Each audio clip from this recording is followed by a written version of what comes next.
শুক্রবার কার্যত শনির দশা বাজারে। এদিনই টাকার দামে ঐতিহাসিক পতন হলো। ডলারের তুলনায় টাকার দাম পেরিয়ে গেল 94-এর গণ্ডি। শেয়ার বাজারেও হাহাকার। আর এদিনই পেট্রোপণ্যে অন্তঃশুল্ক কমালো মোদী সরকার। টাকার দামে যেদিন রেকর্ড পতন হলো, ফের একবার মুখ থুবড়ে পড়ল শেয়ার বাজার। সেদিনই পেট্রোপণ্যে অন্তঃশুল্ক কমালো মোদী সরকার। অন্তঃশুল্ক কমানোর ফলে পেট্রোল ডিজেলের দাম আপাতত বাড়ছেও না, দাম কমছেও না। কিন্তু যুদ্ধ চলতে থাকলে কতদিন এই পরিস্থিতি বজায় থাকবে? পেট্রোল ডিজেলের দাম কতদিন এক থাকবে? যেটা $70 ছিল প্রতি ব্যারেল আপনার এই মাসের প্রথম দিকে, সেটা এখন বেড়ে $115 চলছে প্রতি ব্যারেল। যারা পরিশোধন করছেন এবং বাজারে নিয়ে আসছেন, তারা কিন্তু অলরেডি একটা ক্ষতির পরিমাণ ফেস করে বাজারে আনছেন, যেহেতু ভারতীয় সংস্থাগুলো দাম বাড়ায়নি। এর মধ্যে যেটুকু সুরাহা দেয়া হচ্ছে তাতে তাদের ক্ষতির পরিমাণটা কমছে, কিন্তু লাভ হচ্ছে না। প্রাইভেট কোম্পানিগুলো আছে, তারা কিন্তু তেলের দাম বাড়িয়েছে, পেট্রোলের দামও বাড়িয়েছে, ডিজেলের দামও বাড়িয়েছে। কিন্তু দাম যদি বিশ্ববাজারে যদি এই থাকে, তাহলে হয়তো আগামী দিনে সম্ভাবনা একটা থেকেই যাচ্ছে। ডলারের তুলনায় টাকা বহুদিন ধরেই দুর্বল হচ্ছে।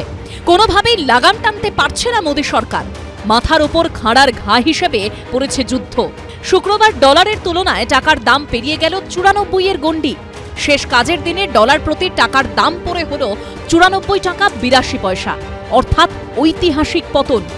ট্রাম্প বিশেষ করে ওদের প্রেসিডেন্ট, যে তিনি খুব চাপ দিচ্ছেন যে বাইরে গিয়ে টাকা দিয়ে তুমি ইনভেস্ট না করে এখানে সমস্ত কিছু বানাও।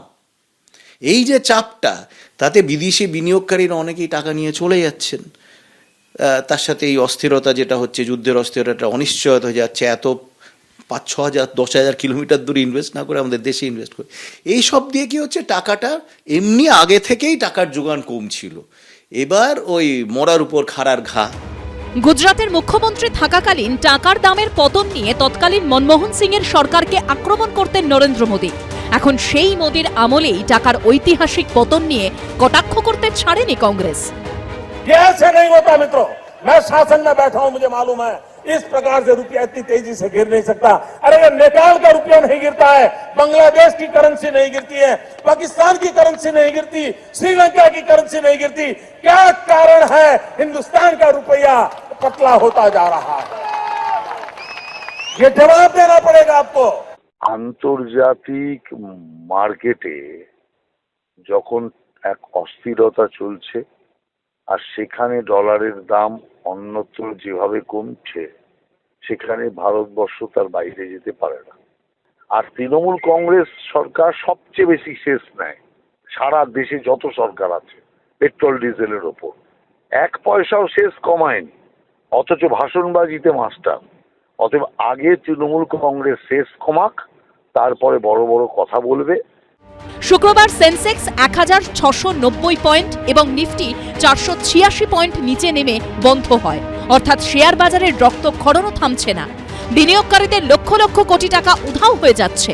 অরিত্রিক ভট্টাচার্য ও ব্রতদীপ ভট্টাচার্যর রিপোর্ট, এবিপি আনন্দ। এবিপি আনন্দ, এগিয়ে থাকে, এগিয়ে রাখে।